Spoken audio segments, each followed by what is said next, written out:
Great. Well, thanks so much for inviting me. This is a great opportunity to share our lab's passion, for this subject. I would say it's kind of our major focus right now is the do15Q side of the equation. And I'm going to show you some examples of mice similar to what you just saw, only that are Cree-conditional and a few other tools. We have made some Cree-conditional on-offs of untagged as well, but I won't show those today. Before I get started, I just wanted to mention something. That they are actually part of the sponsor of this program, and there's been a major national effort called Autism Brain Net to collect cases at multiple different nodes across the US so that we can actually look at the actual brain tissue itself if in the unfortunate circumstance that somebody passes away so that we can try to further understand. And I have to say, this has made tremendous progress in neurodegenerative disorders, so I think it's really important in this condition as well. Same thing for Angelman Syndrome, in fact. So autism spectrum disorder is a spectrum, and it's really defined behaviorally. Very high incidence, it seems almost to be growing all the time, probably due to sort of recognition of the entity and sort of it's capturing more and more conditions. At the core is reduced sociability, and that's really what I'm going to discuss mostly today. Begins at an early childhood, raising the question as to whether it's reversible, and I'll get at some aspects of that question in the talk. It's also important to realize that there are many comorbidities in general autism, just like in do15Q, including SUDEP, including intellectual disability. Sometimes irritability can be an issue. It's something we're beginning to look at in depth. Sleep disorders we've heard a lot about already, and certainly anxiety as well as other more psychiatric-related problems. So autism is really a very complex genetic entity. You could look at that as a plus or a minus, and we look at it as a plus because it really creates many different nodes with which to understand the pathways, and I'll show you how we're using that to really gain insights, focused insights into the candidate targets downstream of UBE3A, and it seemed to have worked. So intellectual disability genes that were collected pretty much independently, with that being the goal of the geneticists, have uncovered these various genes here, most autosomal dominant, a few autosomal recessive disorders. Well, the same gene set is actually popping up in the whole exome sequencing data sets collected for focus on Angelman or autism spectrum disorder. Same thing in epileptic encephalopathies. There is this overlap, and again, sets of cases through sequencing that have discovered genes in cohorts collected for their epileptic encephalopathy are independently being discovered in cohorts defined by their autism spectrum disorder. And this is just the tip of the iceberg. There's many, many other genes, and there's copy number variations where these are most often, at least the strong hits, are loss of function. The missense mutations that may be dominant negative gain of function, those are much more difficult to be confident of, but people are working on studying them kind of one at a time. And then the whole other world of copy number variation where a genomic region is deleted or duplicated, particularly the duplications, add extra amounts of something, and that's really what we're talking about today. This whole idea of epilepsy having a relationship with autism is kind of a growing area, and a number of the people in the audience I think are experts in this subject. So as many as 15 to 46% of individuals with autism have epilepsy, and an even greater proportion have these interictal EEG abnormalities, which interestingly can track with seizure susceptibility in catamenial epilepsy, for example. Epilepsy is more frequent when you look at the individuals that also have comorbid intellectual disability, suggesting either the same genetic thing hits both, or alternately that the epilepsy itself is contributing to that intellectual disability. It has been seen that regression can occur with the onset of epilepsy, and there's certain syndromes of epilepsy where there's actually severe language loss. it's really very heterogeneous. There's not a single seizure or epilepsy syndrome that really stands out.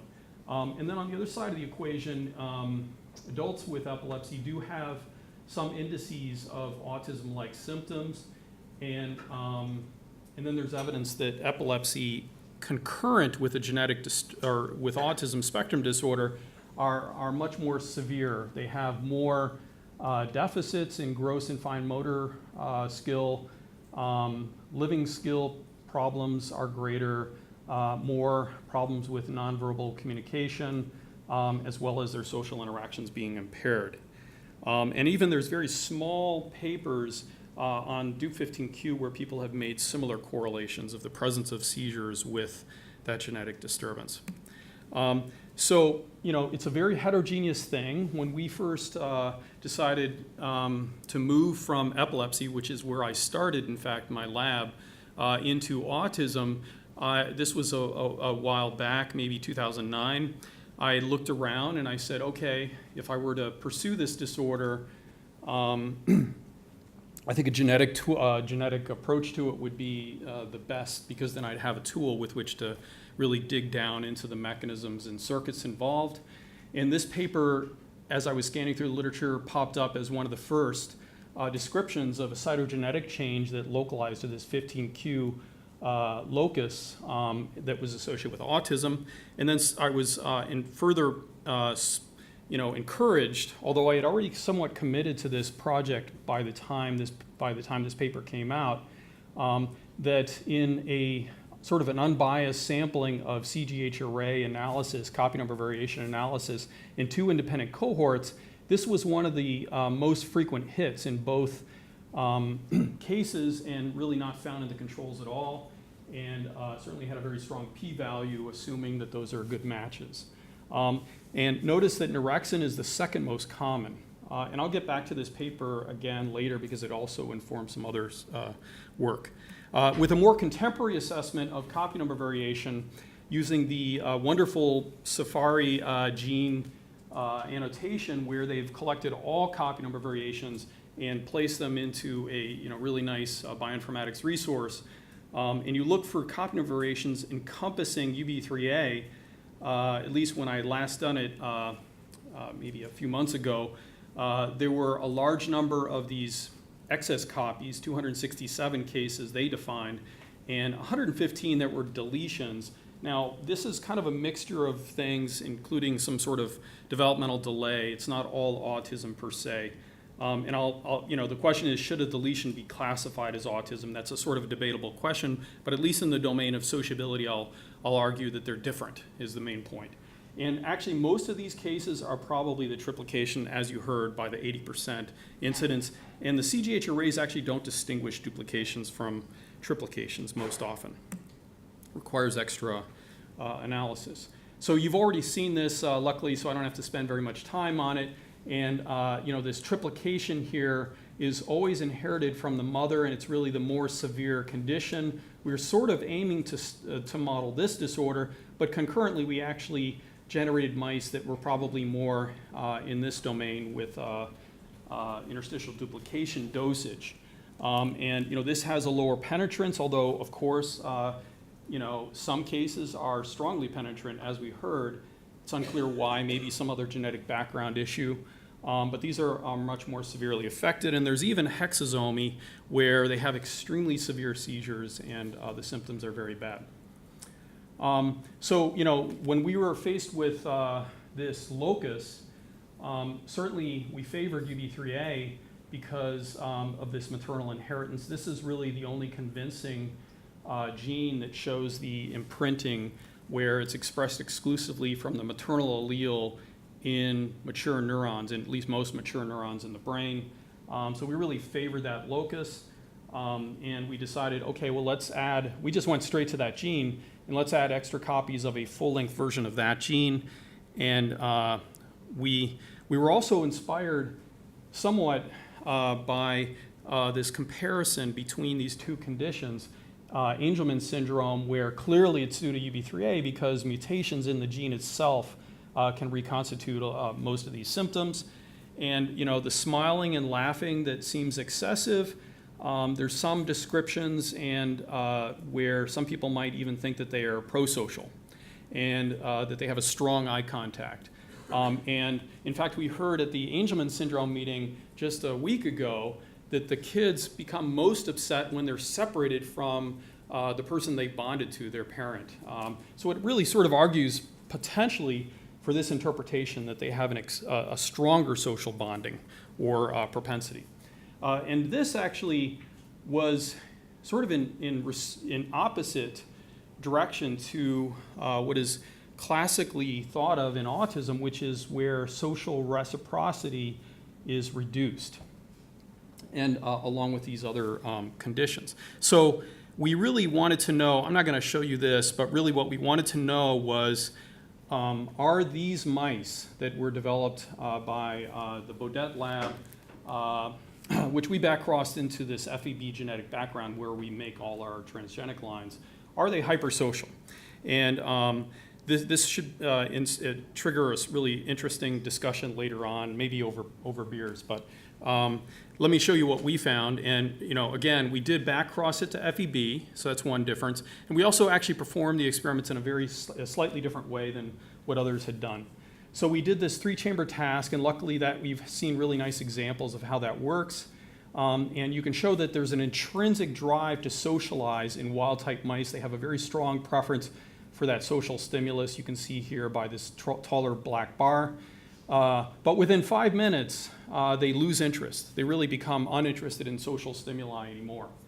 So they're moving through the cage equally on both sides as far as chamber time in the second 5 minutes, the two sides, and actually they're sniffing of the two little cages.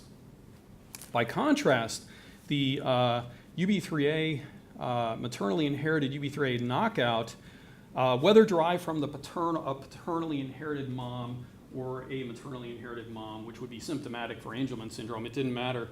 We found this persistence of sociability extending into the second 5 minutes, whether it was sniffing or chamber time.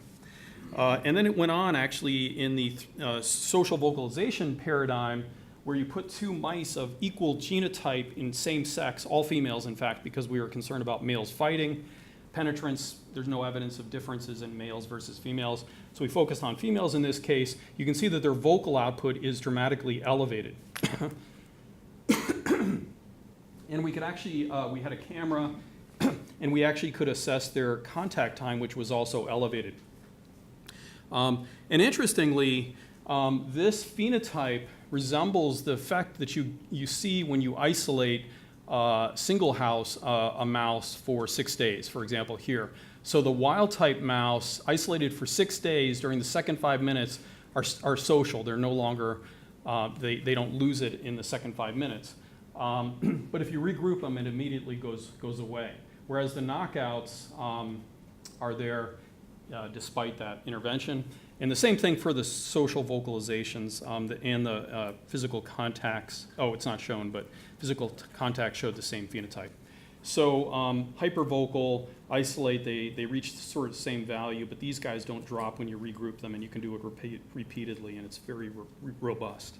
So we think that Angelman's mice are hypersocial. And this also sort of gave us a stronger motivation to believe that UBE3A might be the key gene for the repressed sociability that is characteristic of autism diagnosis. And so we made mice with a full-length gene. This is the mouse copy in a back transgene that had been epitope tagged 3X flag at the C terminus, which up front I'll tell people that there is pretty good evidence that that may affect the E3 ligase activity, at least for some substrates. Not everybody has looked at that many different substrates, so that may be affected. But these mice were generated with either heterozygous or homozygous state. We made 2 different independent insertion site transgenic lines, and we found the same thing, which is that these are normal in the sociability task, and these are abnormal. And at least the way I think about the results that your mouse of the broader interstitial duplication, the reason that these maternally inherited interstitial duplications weren't phenotypic is because of the dose. That could be the reason, because it's more like a model of an interstitial duplication.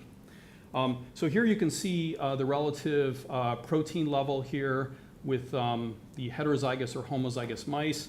And it's approximately what you would expect for increases of dosage. So that's old work that we published. So really, we were next faced with the question is, what is the target? And there's many questions there, right? What is the circuit target? What is the subcellular locus target? What is kind of the molecular mechanism involved in producing the sociability deficit? And we know that it's an E3 ligase, well known for P53 originally discovered, but multiple other molecules are now known to be targeted. It was also known, a little bit less well appreciated when we were working on this. It's become more recently, last Angelman Syndrome meeting, there was a lot of talk about this, that it actually acts as a coactivator, and that may have some role in the nervous system through nuclear hormone receptors, progesterone, estrogen, androgen, glucocorticoids. And then the imprinting I don't need to repeat because that's been discussed extensively. So what we decided to do was to force UBE3A into the nucleus to see if we could reconstitute that same phenotype. And we had that convenient dose effect too that helped us out here. And we took that gene, this is just a schematic where we put a flag, we already had a flag tag on the C terminus, and we added 2 nuclear localization signals.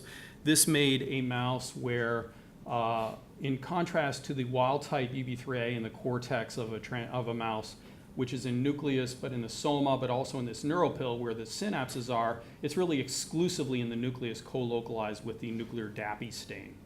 And then the dosage of protein for the 1X mouse was actually comparable to the 2 independent lines we made, NLS3 and NLS7.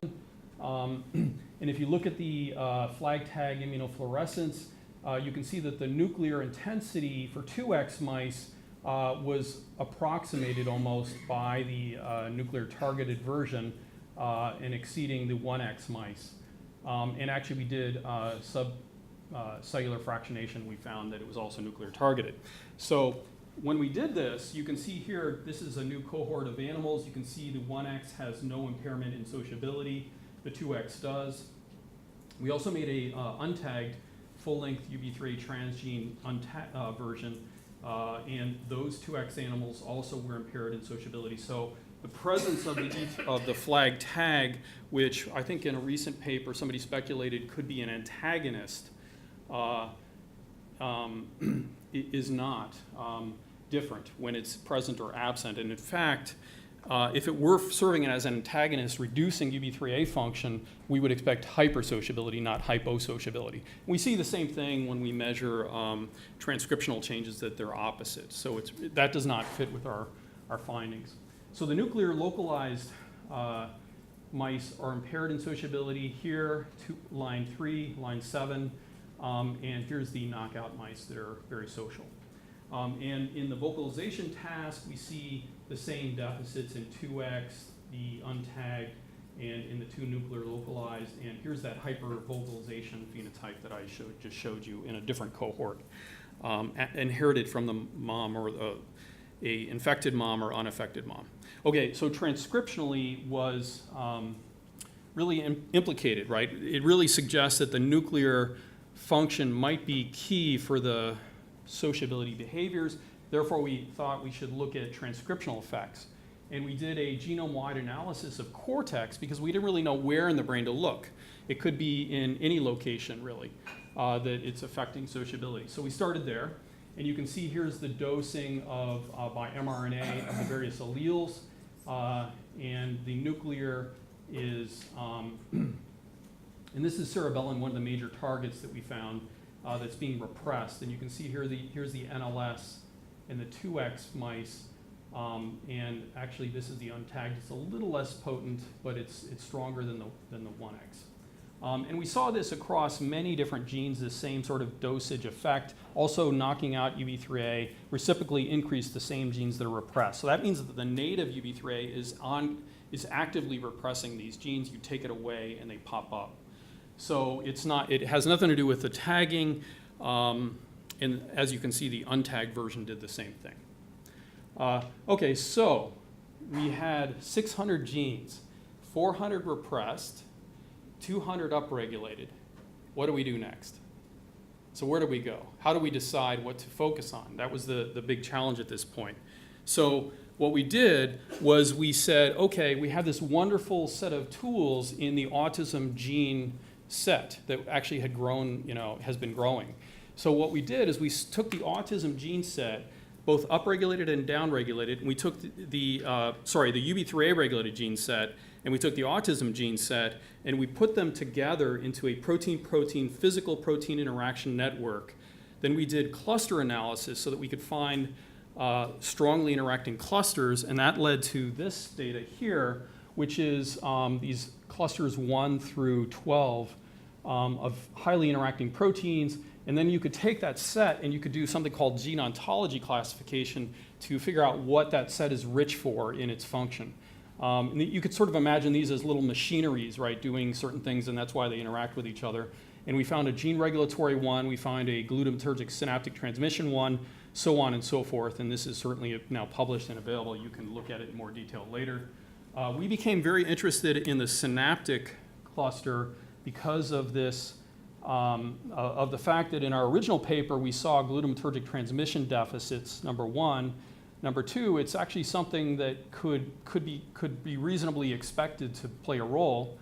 And then number three, when I was actually scanning around looking at all the genes and all the networks, I came upon Nerexin-1, which was the second most frequent CNV in autism. And actually, in a minute, you'll see that GRID1 is also affected. So this is repressed, and this is deleted, and this is deleted in autism. So this really became a very enticing candidate gene. And let me just show you kind of that again. So here's UBE3A locus duplicated. Here's the Nerexin locus deleted. And here is, actually, interestingly, in the same paper, the first description of GRID1 deletions as well. And certainly, this model made some logical sense where loss of this, or downregulation of this, any one of these would be a loss of this transsynaptic organizing complex. And the more contemporary annotation of the CNV data set confirmed a very high incidence of Nerexin-1, following up from the Glessner paper, as well as GRID1, actually somewhat exceeding all the other isoforms within the various families. There is some deletion of cerebellum, but it's not that frequent. So what else makes cerebellum interesting? Well, it's restricted to very unique areas of the brain. It's in the cerebellum, that's where it's got its name, in the granule cells. It's also in the entorhinal cortex, which is the major relay of inputs to the hippocampal formation. So it might be predicted to be involved in learning and memory tasks, anything that the hippocampus does. It's involved in hypothalamic functions, you can see here, certain nuclei of the thalamus, and it's also in strategic locations in the brainstem. Also, cerebellum is cool because it's actually repressed by neuronal activity. So if you take granule cells where it's really rich and you culture them and you put KCl on them and depolarize them, you'll actually repress expression of cerebellum mRNA. So it's a gene expression repression. And if you hit the mice with a seizure, canic acid, 4 hours later, you'll see that it's repressed in vivo in the cerebellum. And they've begun to work out the pathway a little bit. It involves calcium channels, maybe even calcineurin. It's also, as you saw from the protein-protein interaction network, it's involved in an interaction bridge between presynaptic Nerexin and postsynaptic GluR delta subunit 2. That's where it had been most heavily characterized, but also number 1, which is the focus of what I'm going to talk about here.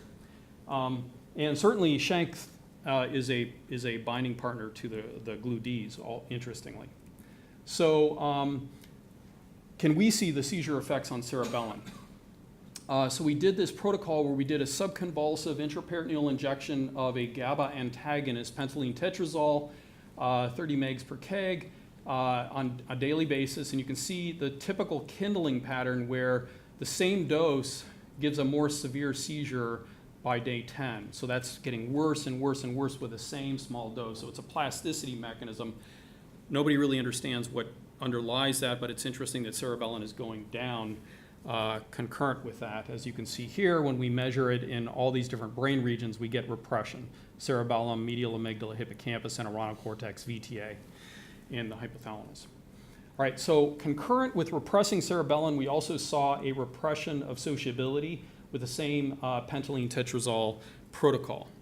Also, we saw severe impairment of vocalizations, whether males with females or females with females. So the next question is, could UBE3A be downstream of and be necessary for that seizure-induced repression of cerebellum? And therefore, we looked in the Angelman's mouse model, and we did the same seizure protocol. There wasn't a dramatic difference. There may have been a little bit of a stronger seizure in the beginning in the knockouts, but generally they reached the same plateau values. And these mice were, in fact, resistant to the seizure-induced impairments, unlike the wild types with this protocol that are impaired in a new cohort. And the repression of cerebellum was also largely attenuated. So then the flip side of that would be, well, what if you had a little bit of extra UBE3A, like the interstitial duplication disorder? If you put that with seizures, because it's already repressing cerebellum partially, as you saw in the earlier, or maybe you didn't notice, but 1X UBE3A does repress significantly cerebellum, but less so. So seizures and UBE3A may interact with each other to really strongly repress cerebellum and thereby impair sociability. So we did a alternate day PTZ paradigm, and sure enough, this paradigm doesn't impair wild types, but in 1X mice it does. So having a genetic susceptibility may be brought out by having some seizures. That's what this data would suggest. And certainly that also synergized to repress cerebellum levels. Okay, sorry. Getting close to the end here. So cerebellum deletion, if that's really responsible, should impair sociability, and that's what it does in the VGLU2 neurons as well as vocalizations. And then we wanted to map this locus. We made this Cree-activatable version of this full-length gene with a flag tag so we could stain it and see where it was expressed. And we could express it in glutamate neurons or GABA neurons. And we actually did a brain-wide analysis of glutamate, GABA, cortical, subcortical, dopamine, noradrenergic, cholinergic, and serotonergic. And this particular allele does not express at that high of a level, so it really didn't have a baseline sociability deficit. At least that's what we think might explain it. But we did see the seizure synergy, just like we saw with the 1X mice, in glutamatergic and GABA and dopaminergic neurons. And then we actually wanted to map that down to an area of the brain where both are present, dopamine and glutamatergic cells, which is the ventral tegmental area. So we injected a untagged human isoform 3 UBE3A. Isoform 3 is the same as isoform 2 in mouse, which in a recent paper, and we'll actually hear about that in a minute, was stuck in the cytoplasm. Well, we don't see human isoform 3 stuck in the cytoplasm. It actually is in the nucleus. A distinction is that that study had a 5' flag tag, which has been shown by a previous group to restrict things to the cytoplasm. I can talk to more people about that again later in more detail. So anyhow, we get synergy at this location. So it really does map to that site. And then just two more slides. We delete only cerebellum in that location. We impair sociability, but not in the dopamine cells. We impair synaptic transmission coming from those cells. Here we delete glutamatergic transmission, since you just saw cerebellum loss impairs it. And that is sufficient to impair sociability, but not in the dopamine cells.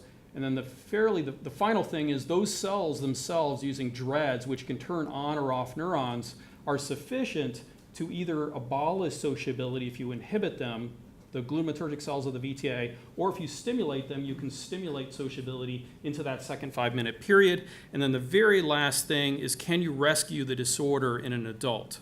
And You can do that with chemogenetics. You can see here in the UBE3A seizure synergy paradigm, chemogenetically in those cells, you can recover sociability as well as with 10-PTZ seizures. And the very last thing is if you reintroduce cerebellin, is that a necessary molecule in the sociability deficit? And when you reintroduce cerebellin, you can recover sociability with a seizure UBE3A synergy. So really, our sort of data would suggest that UBE3A acts in the nucleus to target many genes, but particularly cerebellin, and seizures also do by some unknown mechanism, and that this actually impairs synapses that are organized by cerebellin, possibly the orexin GRID1 transsynaptic complex, and we don't know where this is located, although we are measuring synapse defects in this location. And one can certainly now imagine, once you've mapped the circuit, you can actually develop in a more informed way therapeutics targeting these things. And of course, this was the work of a huge number of people listed here, some still in the lab, some actually no longer in the lab, and it would not be possible without really generous support from the NIH, as well as particularly Ancillary Remarks Family Foundation, which is devoted to the subject of autism. Thank you.